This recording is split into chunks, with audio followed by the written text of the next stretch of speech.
The S26 Ultra is out now, and honestly, it's a big no-no, a big skip for me. Where Samsung is playing it safe with minimal, really minimal upgrades that you have to find with a magnifying glass. Here are 5 underdog smartphones that are the better alternative for you if you want to spend $1,400 or more. So let's get started.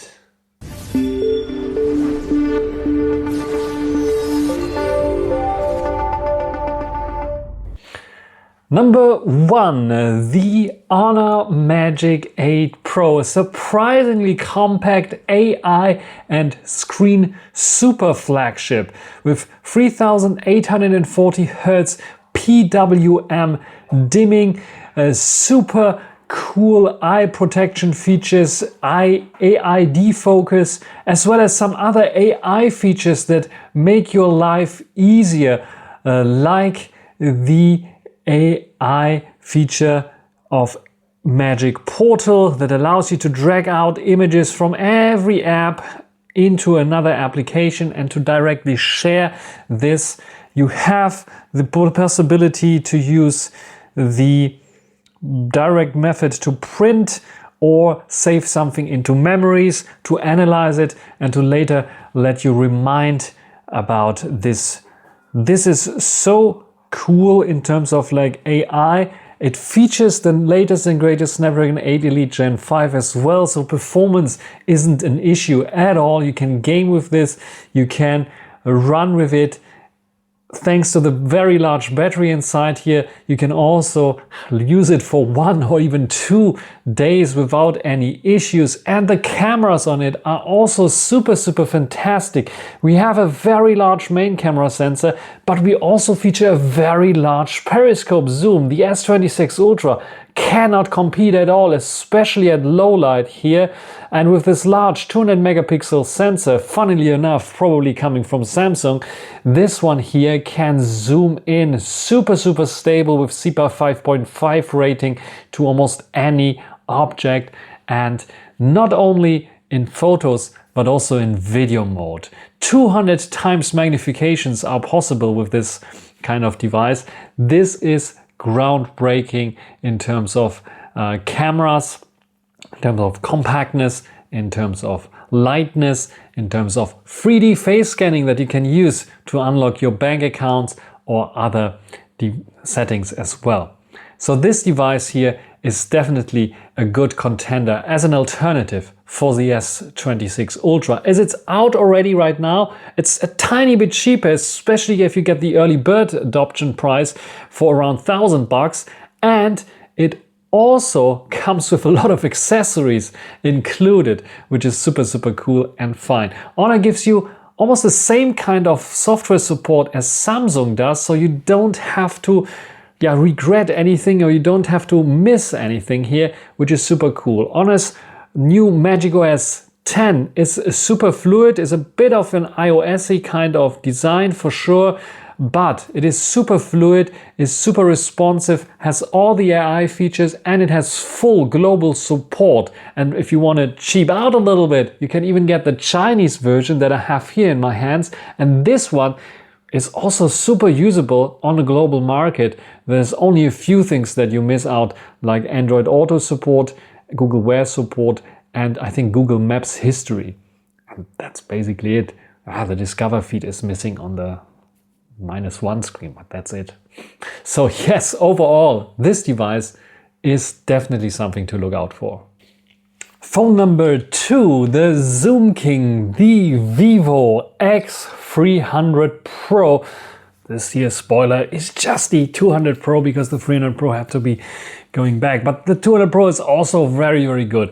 So the X300 Pro is the one that I can highly recommend for everyone who likes to take photos using size natural colors, who want to have natural pictures, a lot of possibilities to tweak your pictures just the way you want it, because you have this great camera application that allows you to do that and allows you to set up your contrast, your sharpening that you want to have applied, and other settings as well. So very nice setup with this being one of the best camera applications that you can get so far, and especially also for videography, thanks to log video recording, thanks to very smooth switching between the lenses, and thanks to the possibilities to burn in LUTs in the portrait video mode that is now working also very nicely here on this device. So yes, this is one device that you really want to look out for, and this device here running Origin OS 6, which is super cool. Before we had always rely on the Fun Touch OS that was not so great, but this new operating system is super fluid, super cool, has very nice features as well, and is definitely worth a look. Number 3 is a phone that I don't have here in my hands. I just have the predecessor from another mother, the X7 Ultra here. I'm talking about the Oppo Find X9 Pro, a device that is also globally available, coming with ColorOS, one of the smoothest operating system that you can get right now on the Android market. And it has a very good main camera sensor, very good periscope zoom that is beating Samsung hands down, and a very good ultra wide angle as well in terms of cameras, but also battery life. A very large battery with over 7,000 mAh will last you for 2 days for sure, maybe even 3 days if you don't use your device too much. So this is something that I can highly recommend. But also the one that is filming this little segment here, the Oppo Find X8 Ultra, even though it's only available as a Chinese version, I can also highly recommend, because it comes with a 1-inch type sensor, has a best software still on the market there as well, and yeah, features a bit of a different kind of camera setup there with 2 periscope zoom lenses that might be also come in handy. So if you are choosing between all of the ones that I'm telling you here right now, this is my favorite, the Oppo Find X8 Ultra, but I know it's not available on the global market, and if you're looking for the global market, the closest you can get would be the Find X9 Pro. So keep that device in your mind as well as a great alternative, definitely beating the hell out of the S26 Ultra. And we are already at number 4, a device that is not yet out globally, but it's already since a few months here in my hands, the Xiaomi 17 Ultra, and this is the camera beast. This is the camera phone. This is the one that you should get if you're a camera enthusiast and want the best in terms of cameras currently on the market. One of the best camera smartphones out there, and especially as a global version, this is currently the best that you can get, beating the Vivo X300 Pro and beating the Oppo Find X9 Pro as well.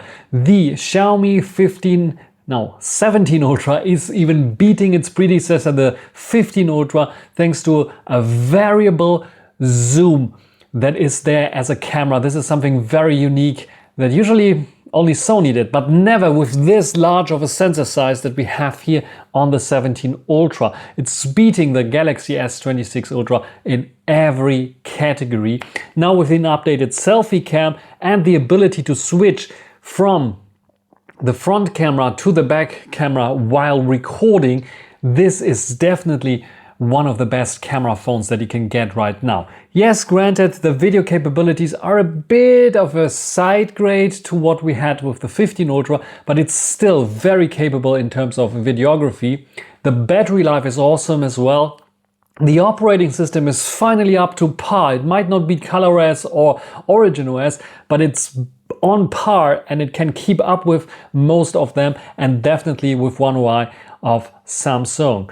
So this here finally is a device that I can highly recommend for everyone who can wait just a few more weeks to get this Xiaomi 17 Ultra, because for the bang for the buck that you get out of this one here is so much higher than what you can get on Samsung, especially when it comes to cameras. This is basically a camera with phone functionalities. And finally, rank number 5 here, the 5th recommendation that I can give you, also coming out just in a few days, is this here, the Huawei Mate 80 Pro.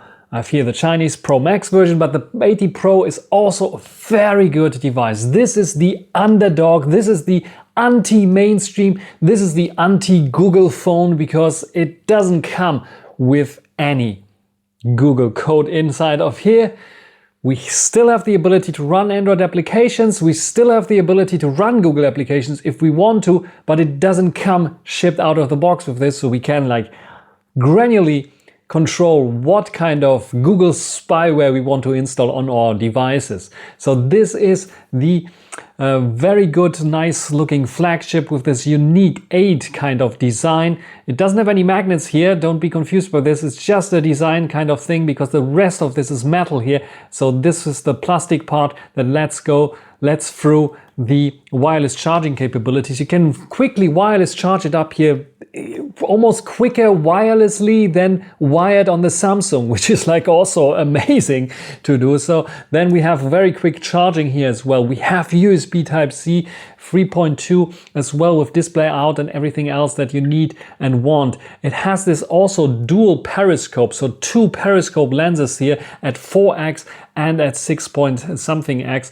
which is 6 point, don't let me lie, it's 6.2x here, 140 millimeters, and we have also 96 millimeters that it can produce. Very nice shots there, very nice background blur as well, very nice main camera sensor and ultra wide angle as well. And as usual, Huawei also has very good selfie cams that are also very good with autofocus, wide field of view with 21 millimeters, and have very nice colors and HDR. So in terms of cameras, this is here also a mega star in terms of what you can produce with it. Very, very good videography as well with those here, especially as you can switch between all the lenses, and it's super, super smooth and ideal for vlogging. Then we have also 6000 milliampere hours battery here, will also last you for 2 days without any issues, beating the Samsung Galaxy S26 Ultra. We have one of the brightest display on the market, and where the S26 Ultra is going a bit down in terms of display brightness because of this new privacy screen, that sounds more like a compromise than an actual feature. This one here has a peak brightness of 8000 nits, and I have to be honest, now with the first sun coming out here in Europe, this one here is burning bright as a star, almost no issues at all.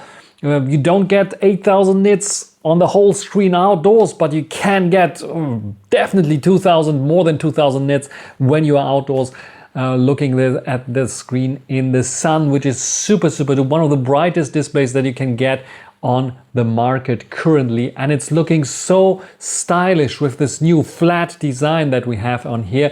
The camera bump is not too large here. It's holding very nicely in the hands. 6.9-inch kind of screen, so very large screen if you want to enjoy your content, but still manages to be a little bit, yeah, more compact than the Samsung alternative. So yes, the Mate 80 Pro is definitely also a high recommendation for everyone who wants to be a little bit different than the rest of the bunch. So I showed to you many of those super flagship devices that all are better than the S26 Ultra when it comes to the bang for the buck, when it comes to cameras, when it comes to battery life, charging tech, sometimes even display. Yes, really, all of those here. And if you're interested in those, there's a link down below. You can get them. You can either get the global version if you want to, if you save a little bit of bucks and can live with the compromises of not having Google Discover feed automatically on board. You can also get a very nice trading Shenzhen link down below where you can get almost all of them. If you are interested in the Huawei one, there's an average chat link as well as a discount code as well, where you can get this one for a little bit of off. Maybe you're interested in more on the Pro Max version because it comes with dual periscope zooms instead of just one periscope zoom. So that's it for this video. Which one is your choice as an alternative for the S26 Ultra? Write it down in the comment section. Until the next time. Bye.